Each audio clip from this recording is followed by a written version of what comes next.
Karena itu, hei seluruh bangsa Indonesia, tetap tegakkanlah kepalamu. Jangan mundur, jangan berhenti, tetap derapkanlah kakimu di muka bumi. So, kadang-kadang kalau kita ada keraguan and so on, ada pesan nih dari Founding Father. Social consciousness itu yang seperti burning fire, nggak bisa kita hentikan, bro. Dan kita bukan hanya derapkan di Indonesia, tapi di seluruh dunia, di planet ini. That's brotherhood, kan? Pesan-pesan Urantia ada nggak di sini?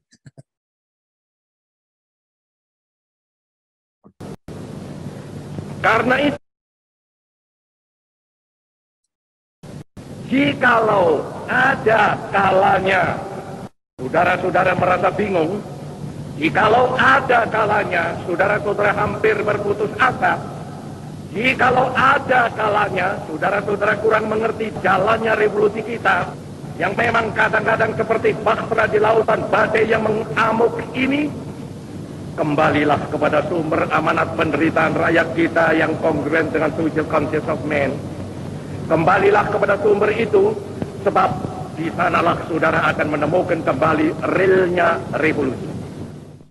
Apa tuh kan maksudnya? Kembali lagi ke mana? Consciousness, kan?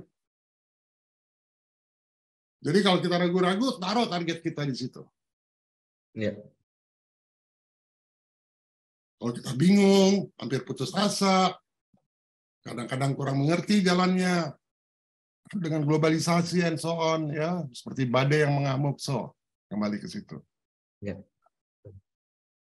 This is inspiring nggak, bro? Sangat, Prof. Ratu Adil gimana? Ya. Sangat inspiring, Prof. Jadi waktu you bercita-cita mau jadi Ratu Adil, you pernah lihat, you selalu ngomong founding father, you pelajari nggak spirituality-nya founding father? Baru malam ini, Prof. Lebih soal apa aja itu, kongruen dengan social consciousness of man itu yang udah banyak saya kadang-kadang gitu, Bro. Oke, kita selama ini di Urantia Group, kira-kira kita meningkatkan social conscious of man kita nggak? Kita kan di situ, kan? Spirituality di antara kita, betul nggak? Ya.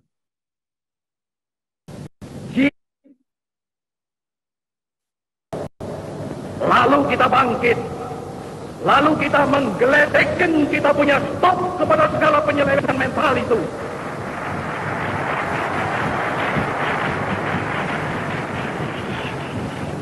Lalu kita suruh buang jauh-jauh ke dalam alam pikiran liberalisme. Lalu kita kocok habis-habisan multi-party system. Oke, kita bangkit, lalu dia bilang, kita menggeledekan, kita punya stop kepada segala penyelewengan mental itu. Ini lingkaran psikis, bukan? Ya. Mental, kan? Sakit mental. Jadi, kita harus stop semua lingkaran psikis kita naikin, bro. Nggak bisa kalau nggak ada total dasar. Kita buang jauh-jauh segala awal pikiran liberalisme, eksploitasi de l'homme par l'homme, materialisme, ya. Kita kocok habis ada multi-party system. Multi-party system kan punya ideologi yang macam-macam. Itu bawa aja social consciousness, bro. Politik kuantum itu sebenarnya. Social consciousness. Kita renungin dulu. Tanya jawab. Guru Di gimana, nggak kedengeran suaranya? Ahli politik kita. Ya, Prof, dengar.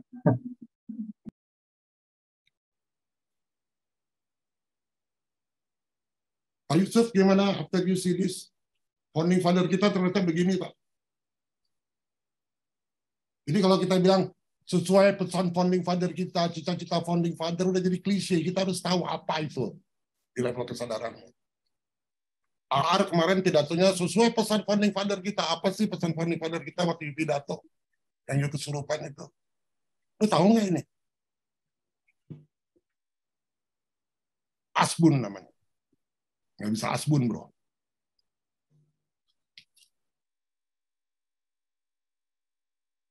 Ya, Kang Yusuf.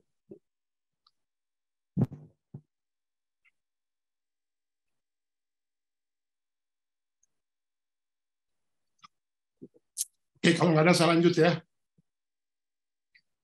Ya, Prof. Saya pengen tanya Kun. Kun, how do you feel, Kun, inside?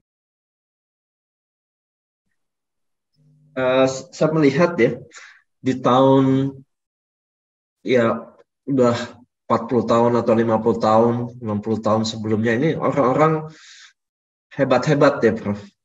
Dalam arti social consciousness-nya sangat bagus, tingkat kesadaran sangat bagus. Semakin ke sini semakin hancur tingkat consciousness-nya. Saya melihat seperti itu, Prof. Justru itu kita akan kembalikan lagi nih, Prof. Bagaimana kita bisa mencapai seperti consciousness yang ya masyarakat Indonesia pada saat itu, Prof.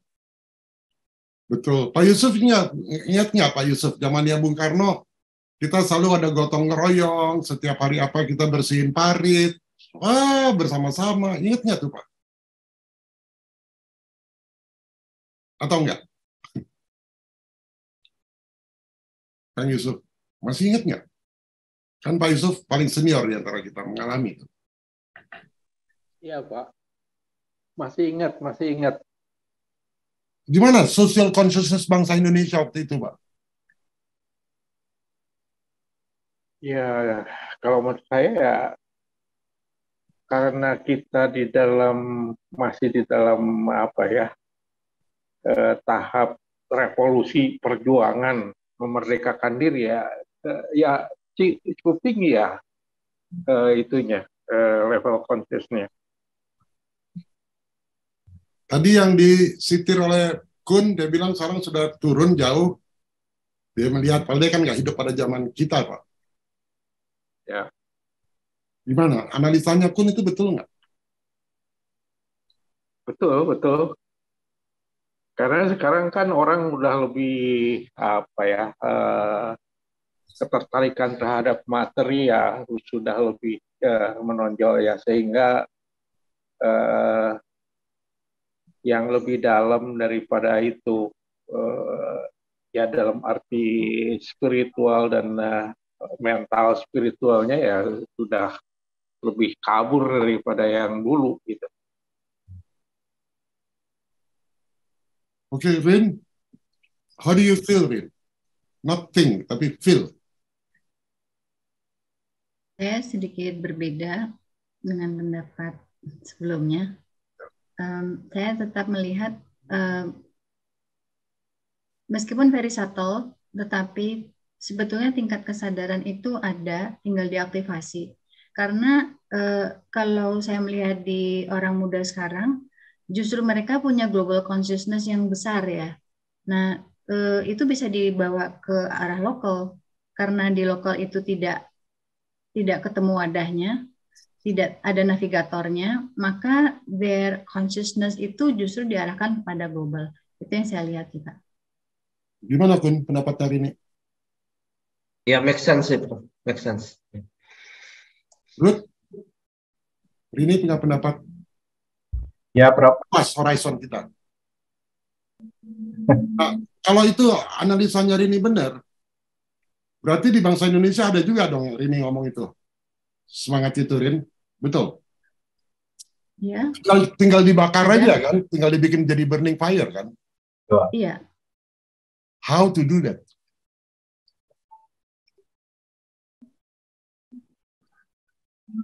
Buktinya kan kita banyak sekali anak-anak muda ya, bukan anak muda, maksudnya orang muda yang mereka sangat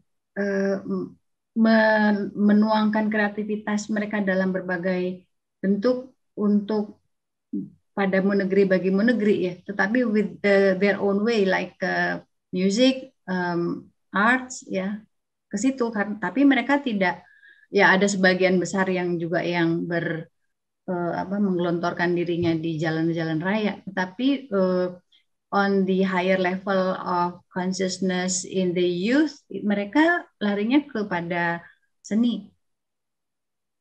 Seni ya, karena seni bisa mengekspresikan kan. Ya. Oke. Kita sekarang ini dijajah nggak sih? Kalau saya pakai argumentasinya Rini kan globalisasi, kita sebenarnya dijajah nggak? Jajah. Iya, Prof. Nah, Prof. Itu dijajah katanya Rin, Ya, dijajah katanya kita. ya kita dijajah oleh pikiran sendiri. Oke, saya tanya lebih dalam lagi. Kita udah merdeka belum? Belum, Prof.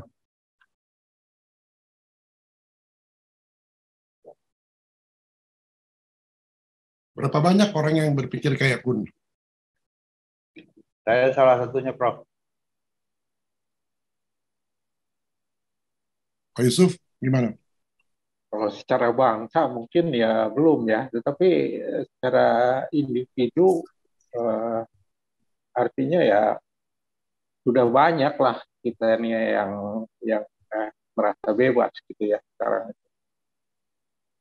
Jadi saya kira tinggal ya itu tadi, tinggal membakar dan menyatukan yang apa namanya, yang sudah bangkit prosesnya.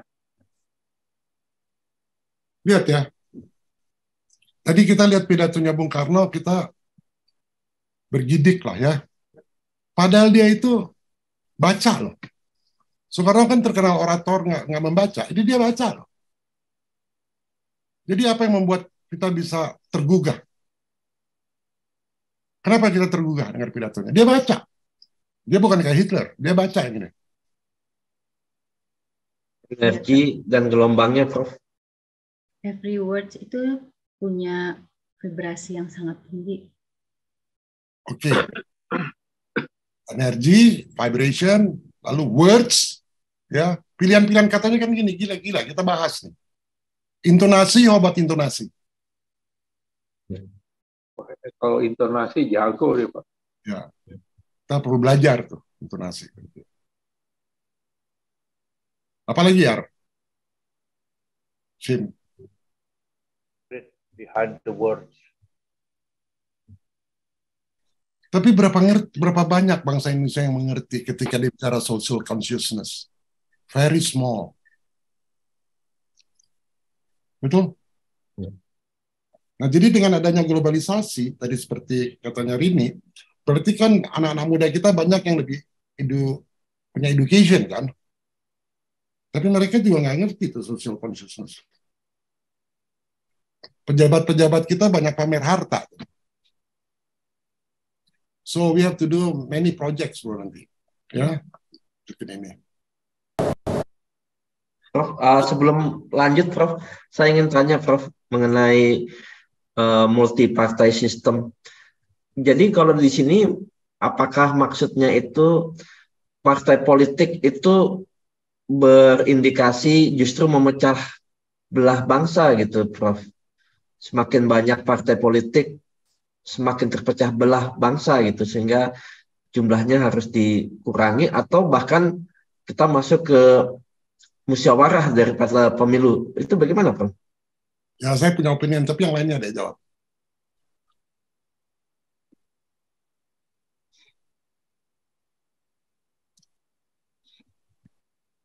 Yo, come on.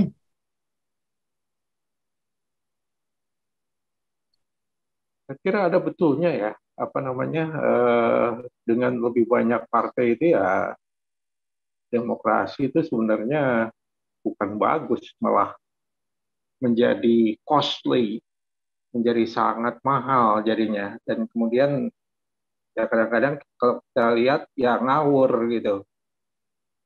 Nah, tapi digiring ke arah barangkali ya seperti Amerika ya, cuma 2 partai gitu ya. Barangkali itu lebih terkendali ya berdemokrasi dengan partai yang sedikit seperti itu. Gimana Pak Rudi? Ahli politik kita. Ya, politik di kita itu sebetulnya jadi seperti dagang. Ya, mereka sudah mengeluarkan uang, otomatis mereka harus mengembalikan uang. Jadi Bung Karno benar dong. Multi partai harus kita kocok habis-habisan, nggak boleh ada. Iya, sebetulnya gitu kan di dalam sila keempat kan kita dasarnya musyawarah mufakat. Oke lah, musyawarah mufakat. Oke. Kalau kita lihat di Inggris ada berapa partai di Inggris? Inggris. Berapa ya? 3 atau 4 ya?